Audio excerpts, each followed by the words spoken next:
Mothers day సందర్భంగా అవిరా fertility హాస్పిటల్లో మే 12 నుండి 31 వరకు ఉచిత సంతాన శిబిరం. మీ బిజినెస్ ఏదైనా మీ ఊర్లో ప్రమోషన్ చేయాలంటే అది సుమన్ టీవీతోనే సాధ్యం. ఇప్పుడే సంప్రదించండి. అందరికీ నమస్కారం. సుమన్ టీవీ ఆస్ట్రేలియాకి తిరిగి స్వాగతం. నేను మీ సిరిచందన. ఇవాళ మనం ఆస్ట్రేలియాలోని విక్టోరియా స్టేట్ లో ఉండే క్యాంగరూ గ్రౌండ్ అనే ప్లేస్ కి వచ్చేసాం. ఇక్కడ మనం హెన్లీ పౌల్ట్రీ ఫామ్ ని చూడడానికి వచ్చేసాం.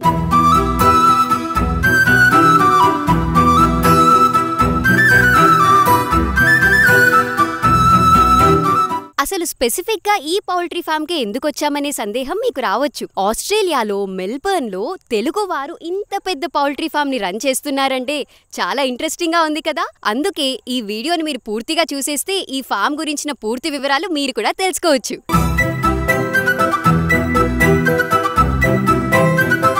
ఇప్పుడు మనతో ఉన్నారు ఈ హెన్లీ ఫార్మ్స్ ఓనర్ అయిన వేణు మెట్ల గారు.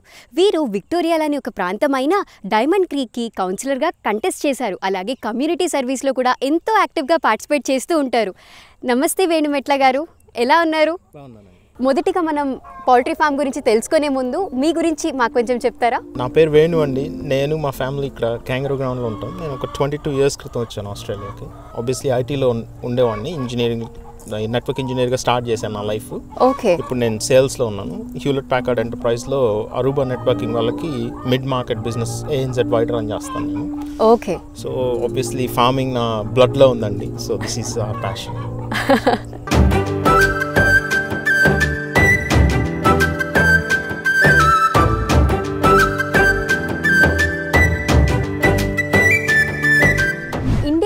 చూసుకున్నట్లయితే పూర్తిగా వైట్ కలర్ ఎగ్స్ దొరుకుతాయి కదా. ఇక్కడ ఆస్ట్రేలియాకి రాగానే నేనైతే గమనించింది మొత్తం బ్రౌన్ ఎగ్స్ దొరుకుతాయి. అసలు ఆ డిఫరెన్స్ ఎందుకు వస్తుంది అంటారు? జస్ట్ కోడి డిఫరెన్స్ అండి. మనకి ఇక్కడ హైలాండ్ బ్రౌన్స్ వాడతాం, లేకపోతే ఐసా బ్రౌన్స్ వాడతాం. ఇండియాలో డిఫరెంట్ టైప్ ఆఫ్ బ్రీడ్ వాడతాం. ఓకే, డిఫరెంట్ బ్రీడ్ వల్ల కలర్ డిఫరెన్స్ వస్తుంది అంటారు. ఓకే. ఈ ఫామ్ లో చూసుకున్నట్లయితే మనకి క్యారవాన్, ఫెన్సింగ్ ఇవన్నీ ఉన్నాయి కదా, వీటి గురించి కూడా మా ప్రేక్షకులకు కొంచెం చెప్తారా? తప్పకుండా అండి. ఐ బిలీవ్ ఆర్గానిక్ ఫార్మింగ్ లో బిలీవ్ చేస్తానండి నేను. డెఫినెట్లీ. దానికి నంబర్ 1 థింగ్ ఏంటంటే కోల్డ్ ఇట్లా ఫ్రీగా ఓపెన్ గా తిరుగుతూ ఉండాలి. Secondly less amount of hence ఉండాలి ఒక గివెన్ ఏరియాలో. మూడవది ఇట్లా మనం ఎట్లయితే చిన్నప్పుడు మన పేరెంట్స్ వాళ్ళందరి దగ్గర కోల్డ్ ఉన్నాయో ఓపెన్ గా ఇట్లా తిరగడం, ఫామ్ లో ఉన్న గ్రాస్ ని తింటాయి, అవి గుంతలు చేస్తాయి, బగ్స్ అన్ని తింటా ఉంటాయి. అట్లానే మనం కూడా ఫీడ్ ప్రొవైడ్ చేస్తాం. సో మనం ఏం చేయాలంటే కాన్స్టెంట్ గా ఈ ఫెన్సెస్ ని మూవ్ చేస్తూ ఉండాలి డిఫరెంట్ ప్రదేశాలకి. ఈ క్యారవాన్ లో చూసినట్టయితే మనం అక్కడ రాత్రిపూట పడుకుంటాయి, గుడ్లు పెట్టడానికి కూడా వాటికి అక్కడ ఒక సెంట్రల్ ఫెసిలిటీ ఉంటుంది. అక్కడ గుడ్లు పెడితే అవన్నీ ముందుకు వస్తే మనం కలెక్ట్ చేస్తానికి ఈజీగా ఉంటుంది. ఓకే. వాటిని ట్రైన్ చేశారా అండి మీరు? ఫస్ట్ లో వచ్చినప్పుడు మనం కొన్ని రోజులు ఒక 1-2 days మనం పెట్టాలి, సాయంత్రం వచ్చి కోల్డ్ అన్నిటిని లోపల. ఓకే. దెన్ వాటికి అర్థం అవుతుంది అక్కడే గుడ్లు పెట్టాలి అనేసి. సో మనం దాంట్లోనే అంత మ్యూజిక్ ఫెసిలిటీ అంతా కూడా ఏర్పాటు చేసాం. వాటికి 10 different రీసెర్చ్ పేపర్స్ రాశారు దీని మీద. ఓకే. ఇప్పుడు కోళ్ళకి music obviously comms them. Most importantly ఏంటంటే నా బిలీఫ్ ఏంటంటే కోళ్ళు నిద్రపోయేటప్పుడు కూడా మనలాగా డ్రీమ్ చేస్తాయి. సో ఆ మ్యూజిక్ అట్లా కంటిన్యూస్గా ప్లే చేయడం వల్ల దే ఆర్ వెరీ కామ్. తద్వారా మనకి మంచి క్వాలిటీ గుడ్ వస్తుంది, ప్లస్ వాటి లైఫ్ కూడా బాగుంటుందనే ఉద్దేశంతో ఇది స్టార్ట్ చేసాం. మాకు తెలిసి ఆస్ట్రేలియాలో మేమే చేస్తున్నాం. చాలా కొత్త కాన్సెప్ట్ అండి, అసలు ఎవరికి ఐడియా కూడా ఉండుండదు.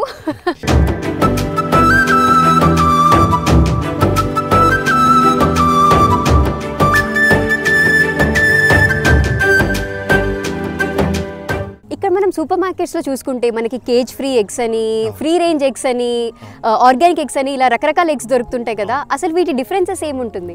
So caged eggs very simple. ఒక మన ఇండియాలో లాగానే కోళ్ళ ఫార్మ్ ఉంటుంది. కోళ్ళు అన్ని లోపల ఉంటాయి, కాన్స్టెంట్ గా కోళ్ళు మేత తింటాయి, అక్కడే గుడ్లు పెడితే అక్కడి నుంచి మూవ్ అవటానికి లేదు. ఓకే. సో ఆ కాన్సెప్ట్ లో 2 big issues ఏంటంటే, ఒకటి యాంటీబయోటిక్స్ వాడటానికి ఆస్కారం చాలా ఎక్కువ ఉంటుంది. ప్రొఫైలాక్టిక్ గా వాడతారు యాంటీబయోటిక్, అంటే కాన్స్టెంట్ గా యాంటీబయోటిక్ ఇస్తారు అవి రోగం రాకుండా. సో మనం ఆ యాంటీబయోటిక్ ని గుడ్డు ద్వారా తింటున్నాము. మనలో కూడా వెళ్ళిపోతుంది. ప్లస్ ఫీడ్ కూడా నాన్ ఆర్గానిక్ ఫీడ్ వాడతారు. అదే మీరు కేజ్ ఫ్రీ చూసుకున్నారనుకోండి, ఆస్ట్రేలియా స్టాండర్డ్ ఏంటంటే 10,000 hens per hectare, అంటే ఒక A4 పేపర్ లో ఒక్కొక్క కోడి. నెక్స్ట్ ఇదే మీరు ఏదైతే చూస్తున్నారో పాస్చరైజ్డ్, ఫ్రీ రేంజ్, ఇదంతా ఈ కాన్సెప్ట్ అనమాట. దీంట్లో వచ్చేటప్పటికి ఇప్పుడు మనం మాట్లాడుకుంటే మనం 150 hens per hectare అంటే 2.5 ఎకరాల్లో 150 కోళ్ళ కంటే ఉండవు అనమాట. సో ఇది బేసిక్గా పాస్చరైజ్డ్ ఫ్రీ రేంజ్. దీంట్లో మనం ఆర్గానిక్ ఇంకొక స్టెప్ ముందుకు వెళ్ళాము. నెక్స్ట్ స్టెప్ ఇట్లా అంటే వీటి వెల్ఫేర్ జాగ్రత్తగా ఉండాలి, ఇవి లైఫ్ని బాగా లీడ్ చేయాలనే కాన్సెప్ట్ తోటి మనం ఇట్లా మ్యూజిక్ ఇవన్నీ కూడా యాడ్ చేసాం. మీ పౌల్ట్రీ ఫామ్ చాలా బాగుంది సార్. ఇప్పుడు నెక్స్ట్ మీ ఫ్యూచర్ ప్లాన్స్ ఏంటి? ఇక్కడ మనం మ్యాక్సిమం 1500 హెన్స్ కంటే వెళ్ళమండి. సో స్టెప్ నెంబర్ 1 అక్కడికి వెళ్తున్నాం తొందరలో. 1300 హెన్స్ అయిపోయిన తర్వాత మళ్ళీ వేరే ఫామ్ చూస్తున్నాము. Okay, we're planning to expand. Like I said, we believe in certified organic food తినాలి అందరూ అనేది మా కోరిక. సో ఇంకా ఎక్స్పాండ్ చేస్తాం తొందరలో. తప్పకుండా ఇంకా పెద్ద పెద్ద ఫార్మ్స్ కొని మోర్ ఆర్గానిక్ ఎగ్స్ కావాలి మన అందరికీ కూడా. ఈ ఫామ్ని మొత్తం రన్ చేయడానికి హెన్స్ కానీ ఎక్విప్మెంట్ కానీ లేదా దీని ఫీడ్ కానీ ఎంత ఖర్చు వస్తుందంటారు? అంటే మనం కమర్షియల్గా ఎవ్రీ టైమ్ 650 హెన్స్ కొంటామండి, 250. సో ఒకేసారి ఈచ్ హెన్ రఫ్లీ అబౌట్ $19 పడుతుంది మనకి. ఓకే, ఫీడ్ అదే చూసుకున్నట్టయితే మనం ఆర్గానిక్ సర్టిఫైడ్ ఆర్గానిక్ ఫీడ్ వాడతాం, $1,835 a ton. So for example ఇక్కడ మనం చూసుకుంటే feed is the biggest bill అన్నమాట. లిటరలీ ఒక టన్ ఫీడ్ మనకి ₹1,00,000 పడుతుంది ఇండియన్ కరెన్సీలో బేసిక్. సో ఇవన్నీ ఆబ్వియస్లీ లాంగ్ టర్మ్ స్ట్రాటజీ కాబట్టి ఈ క్యారవాన్స్ వచ్చేసి ఒక్కొక్కటి రఫ్లీ $40,000 పడుతుంది. దాంట్లో మనం ఒక $4,000-5,000 ఖర్చు పెట్టి మ్యూజిక్ సిస్టమ్ ఏర్పాటు చేసాం ప్రతి క్యారవాన్లో. ఈ వాటర్ సిస్టమ్స్ కానీ ఈ ఫీడర్స్ కానీ ఇవన్నీ రఫ్లీ ఇంచుమించు 1000 నుంచి 2000 ఒక్కొక్కటి. ఇంకా ఫెన్సింగ్ ఇట్లాంటివన్నీ ఆక్సిలరీ డిపెండ్స్ మనం ఎన్ని కొంటున్నామండి. ఓకే, సో యావరేజ్గా మన ఈ 3 క్యారవాన్స్ ఇట్లాంటి ఇన్ఫ్రాస్ట్రక్చర్ ఫామ్ని సెటప్ చేయాలంటే ఒక $250,000 $280,000 అవుతుంది. అంటే ఇంచుమించుగా మన ఇండియన్ కరెన్సీలో 1,50,00,000 పడుతుంది అనమాట. బిగ్గెస్ట్ థింగ్ ఏంటంటే క్వాలిటీ ఆఫ్ ఫుడ్. అన్నం అనేది చాలా ఇంపార్టెంట్. సో హెల్తీ ఫుడ్ తింటాం అనేది చాలా ఇంపార్టెంట్ కాబట్టి మనం ఇంత కష్టపడేది ఫుడ్ కోసమే. అది హెల్తీగా లేకపోతే ఇంకేం ప్రయోజనం.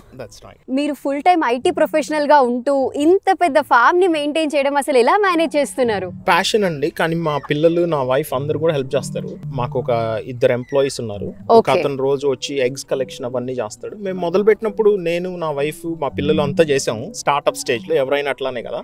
అవును. సో ఇప్పుడు అతను వచ్చి పనంతా చేస్తాడు డైలీ. సో నేను ఇక్కడ వచ్చి బేసిక్గా మార్కెట్స్కి వెళ్తాను సాటర్డే సండే, ఎందుకంటే నాకు ఇక్కడున్న కమ్యూనిటీ తోటి కనెక్ట్ చేయడం ఇంపార్టెంట్. వాళ్ళకి మనం ఏం చేస్తున్నాము ఎట్లా చేస్తున్నాం అనేది చెప్పడం ఇంపార్టెంట్, ఎందుకంటే ఆబ్వియస్లీ దట్స్ ద డిఫరెన్షియేషన్. పూర్తిగా ఫ్యామిలీ సపోర్ట్ ఉండిందంటారు ఫస్ట్ నుంచి, తర్వాత ఇప్పుడు 2 ఎంప్లాయీస్ తోటి మేనేజ్ చేస్తున్నారు. దీని గురించి అందరికి మార్కెటింగ్ ఎలా చేస్తారు, అలాగే ఎగ్స్ ని ఎలా సెల్ చేస్తారు? సో మొదట్లో స్టార్ట్ చేసినప్పుడు కొంచెం మేము అన్ని షాప్స్కి వెళ్ళి డ్రాప్ చేసేవాళ్ళం, డజన్స్ అట్లా ట్రై చేయడానికి. అట్లా కొన్ని షాప్స్ స్టార్ట్ అయ్యాయి. ఇప్పుడు మెయిన్గా మన ఆంధ్రాలో రైతు బజార్ లాగానే ఇక్కడ ఫార్మర్స్ మార్కెట్స్ ఉన్నాయి. సో నేను బేసిక్గా 9 ఫార్మర్స్ మార్కెట్స్ చేస్తాం per month. So every Saturday Sunday ఒక ఫార్మర్స్ మార్కెట్లో ఉంటాం మేము. సో కమ్యూనిటీ అవుట్ రీచ్ అక్కడ జరుగుతుంది. నెక్స్ట్ ఇన్స్టాగ్రామ్, గూగుల్ వాటి ద్వారా అట్లా యాడ్స్ కూడా చేస్తాము. ఇప్పుడు మీరు చేస్తున్న ఈ ప్రోగ్రామ్ వల్ల మన చాలా మందికి తెలుస్తుంది కాబట్టి. సో ఈ పౌల్ట్రీ ఫామ్ ని స్టార్ట్ చేయాలనే ఐడియా మీకు ఎప్పుడు వచ్చింది? ఎప్పుడు స్టార్ట్ చేశారు ఈ పౌల్ట్రీ ఫామ్ ని? నేను 5 years క్రితం ఇక్కడ అసలు యాక్చువల్గా ముందు నుంచే ప్లాన్ ఉండిందండి. ఎందుకంటే మా ఒరిజినల్ హిస్టరీ ప్యాడీ. అందరూ ఇండియాలో చాలా మనంతా రైస్ వేస్తాం కదా. సో మాది కూడా అట్లానే రైస్ ఫార్మింగ్ ఉండేది మాకు. కానీ ఇక్కడికి వచ్చాక మేము ఏదో ఒకటి చేయాలనుకున్నాం. సో ఈ ఫామ్ తీసుకున్నాము. ఈ ఫామ్లో ఆబ్వియస్లీ పౌల్ట్రీ నాకు చిన్నప్పటి నుంచి బాగా ఇంట్రెస్ట్ ఉండేది. మేము ఉండేటప్పుడు చిన్నప్పుడు కోళ్ళు ఉండేవి మా దగ్గర. సో తద్వారా అది ఒక హెరిటేజ్ బ్రీడ్స్ తోటి స్టార్ట్ చేసాం. ఫస్ట్ ఒక 19 kgs ఉండయి. ఒక ఆల్మోస్ట్ దాదాపు ఒక 100 కోళ్ళు ఉండయి, రకరకాల జాతులువి. 19 డిఫరెంట్ వెరైటీస్ ఉండయి మన దగ్గర. సో వాటితో స్టార్ట్ చేసాం ఇక్కడ ఆర్గానిక్ అసలు అంతా నేర్చుకోవడానికి, ఈ ఎన్వైరన్మెంట్కి మనం తెలుసుకోవడం కోసం ఎట్లా ఏం యూజ్ చేయాలనేది.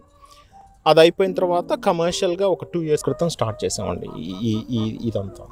ఓకే, మొత్తం ఈ ఫామ్ లో ఎన్ని హెన్స్ ఉన్నాయండి? ప్రస్తుతం ఒక 850 ఉన్నాయండి. సో తొందరలో ఒక 1300 కోళ్ళ దగ్గరికి వెళ్తాం. వావ్. ఎగ్స్ ప్రొడక్షన్ విషయానికి వస్తే డైలీ బేసిస్ లో కానీ వీక్లీ బేసిస్ లో కానీ ఎగ్స్ ఎలా వస్తాయండి? సో సమ్మర్లో అయితే ఆల్మోస్ట్ 90% ఉంటుందండి ప్రొడక్షన్. సో మన దగ్గర 900 కోళ్ళు ఉన్నాయి అనుకోండి, ఆల్మోస్ట్ 880 ఎగ్స్ దాకా వస్తాయి. ఓకే. వింటర్ లో తగ్గుతుంది ప్రొడక్షన్. సో రఫ్లీ 75% 70% ఉంటుంది. క్లైమేట్ ని బట్టి కూడా ఎగ్స్ ప్రొడక్షన్ డిఫరెన్స్ ఉంటుంది. ఎందుకంటే మనం ఆర్గానిక్స్ కాబట్టి మనం జనరల్ గా ఇప్పుడు మీరు అగైన్ కేజ్ ఫార్మింగ్ లో 24 hours లైట్స్ వేసి ఉంటాయి. నిద్రపో కోడి, మన దగ్గర కోళ్ళు నిద్రపోతాయి కాబట్టి మనం రాత్రిపూట లైట్స్ వేయమన్నమాట. సో కొంచెం ప్రొడక్షన్ తగ్గుతుంది. సేమ్ మనుషుల లాగానే వాటికి కూడా పడుకునే టైం ఇస్తున్నారు. అయితే ఇప్పుడు మీరు ఎగ్స్ డైలీ కలెక్ట్ చేస్తారా లేదా వీక్లీ? టైం పీరియడ్ ఎలా ఉంటుందండి? So every day eggs collect చేస్తామండి. ఓకే.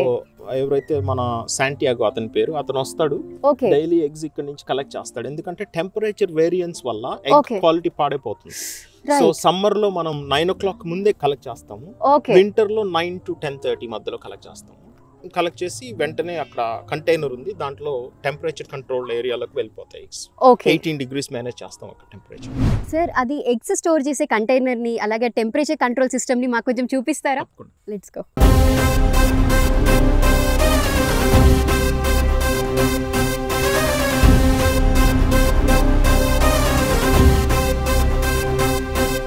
సో మనం ఏం చేస్తామంటే ఎగ్స్ ఇక్కడ నుంచి పంపిస్తాము. ఈ సర్టిఫైడ్ ఆర్గానిక్ సిట్రస్ పీల్ ఎక్స్ట్రాక్ట్ని వాడతాము వాష్ చేయడానికి.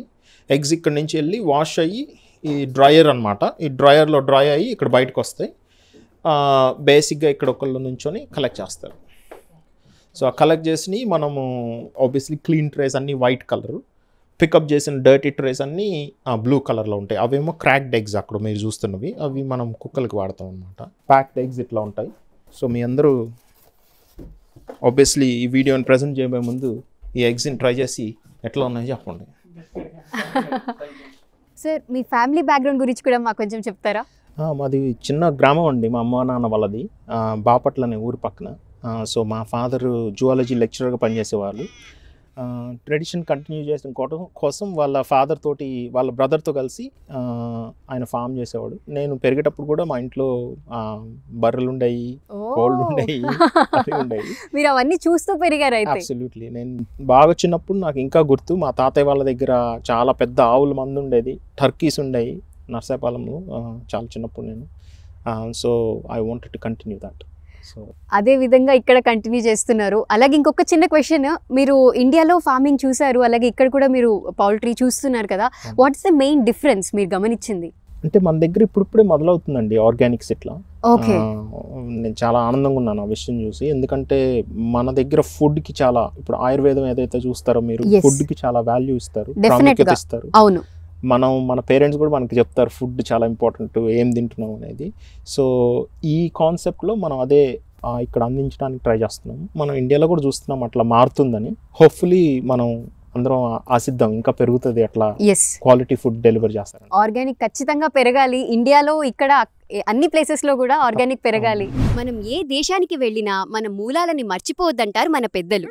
ఈ మాటకు నిదర్శనమే మన వేణుమెట్ల గారు. ఒక రైతు కుటుంబం నుంచి వచ్చి ఆస్ట్రేలియాలో ఐటీ రంగంలో స్థిరపడినా తన తండ్రి యొక్క నేపథ్యాన్ని కొనసాగిస్తున్నారు. ఇది ఎంతో మందికి ఆదర్శనీయం.